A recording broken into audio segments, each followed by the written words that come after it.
En otro punto, de acuerdo con la Oficina del Alto Comisionado de las Naciones Unidas para los Derechos Humanos, el Mecanismo Federal de Protección para Periodistas y Activistas es insuficiente para contrarrestar la violencia que enfrentan en nuestro país. Para lograrlo, según la ONU, se requiere de una política integral basada en 4 pilares: el reconocimiento público de su labor, políticas de prevención, políticas de protección y, sobre todo, sanción a los responsables de los ataques. Pues va a estar difícil. Y es que, de acuerdo con sus registros, en 2017 fueron asesinados 12 periodistas y 7 defensores de derechos humanos. En 2018, 12 y 14 respectivamente. Y en lo que va del 2019, 8 comunicadores y 11 activistas han sido privados de la vida, presuntamente por causas ligadas a su actividad profesional. De ese total, 7 personas habían estado o estaban bajo la protección del ya referido mecanismo. Nada más un ejemplo o miles de ejemplos, José Ángel. La semana pasada fue asesinada la comunicadora Norma Sarabia en Tabasco. Diario nos encontramos con casos de secuestro y de asesinato. Fue secuestrado y afortunadamente, rescatado con vida en este punto el periodista Marcos Miranda en el estado de Veracruz, y en Colima el reportero Arturo Ábalos Sandoval solicitó ayuda ante amenazas dirigidas hacia su familia en supuesta represalia a su labor periodística, pero la mayoría son asesinados. Así es, y muchos que tienen que salir de sus lugares de origen. Con todo ese contexto, asimismo, la Comisión Nacional de los Derechos Humanos reconoce que el escenario no es nada alentador. Y, pues para seguir hablando en torno a este tema, tenemos en el teléfono, está la maestra Ana Cristina Ruelas. Ella es directora de la organización Artículo 19 en su oficina para México y Centroamérica. Muy buenos días.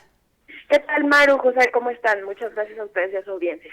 Ana Cristina, vemos que en el panorama para la prensa y la libertad de expresión no mejora.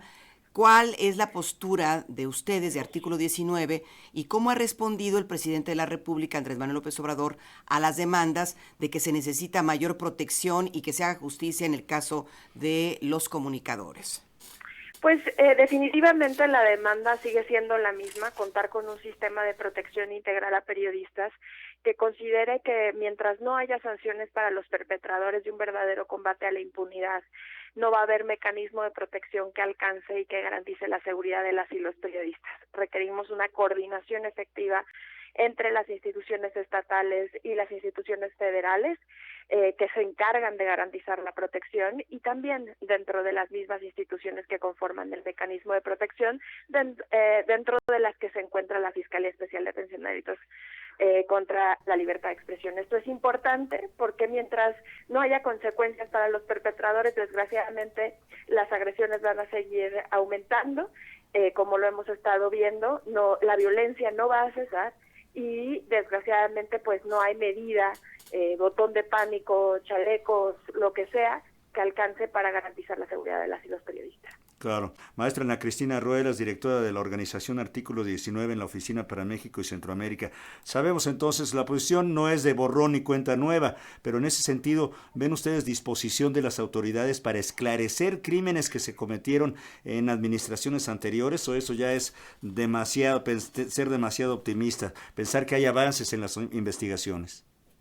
Pues definitivamente, si bien es cierto que hemos visto en algunos casos, como por ejemplo en el caso de Pedro Canché, en el caso de Lidia Cacho, algunos avances relacionados con las investigaciones, todavía no podemos hablar de justicia.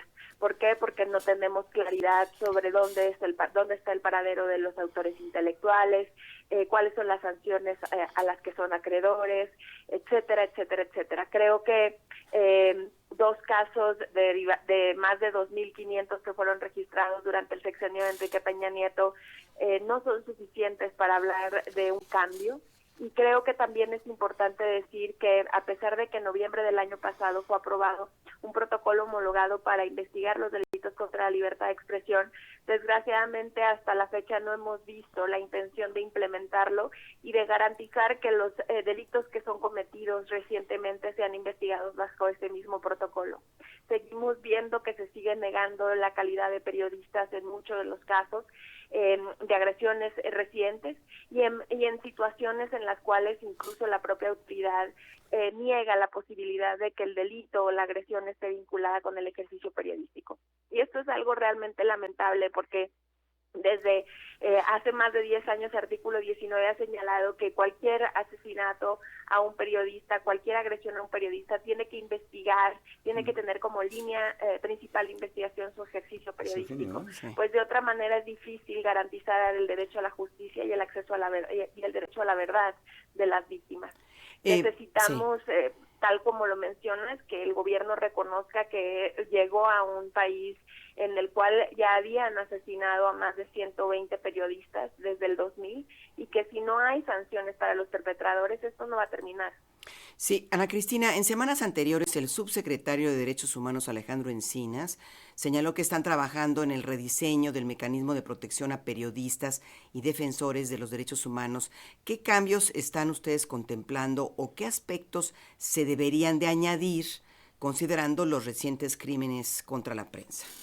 Bueno, precisamente en la declaración del subsecretario Alejandro Encinas se reconoce que el trabajo a través de una empresa privada de seguridad no ha funcionado y que por lo tanto las entidades de seguridad, la Secretaría de Seguridad tendría que ser quien se encargue de desarrollar las labores de seguridad para las y los periodistas, y también así que se iba a elaborar un diagnóstico en conjunto con la ONU, el cual está siendo elaborado en este momento, y tenemos entendido desde Artículo 19 que es un análisis profundo sobre el estado de las cosas dentro del mecanismo de protección, pero es importante decir que si bien es cierto que el mecanismo tiene que llevar a cabo una serie de acciones importantes para garantizar la protección a periodistas, como les decía en un principio, mientras no haya una verdadera colaboración con las entidades estatales y la integridad federal, mientras no haya una verdadera coordinación entre las instituciones que conforman el mecanismo,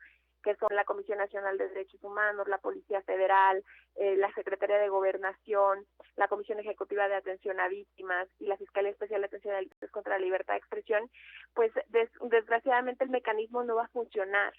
Cuando hablamos de una política de protección integral, hablamos desde el momento en el que se investiga la causa por la que un periodista se acerca al mecanismo hasta el momento en el que el Estado garantiza que el periodista, en caso, por ejemplo, de desplazamiento, puede regresar a su lugar de origen sin ningún miedo. Tiene que ver con medidas preventivas, con medidas de protección y con medidas de satisfacción que garanticen la no repetición.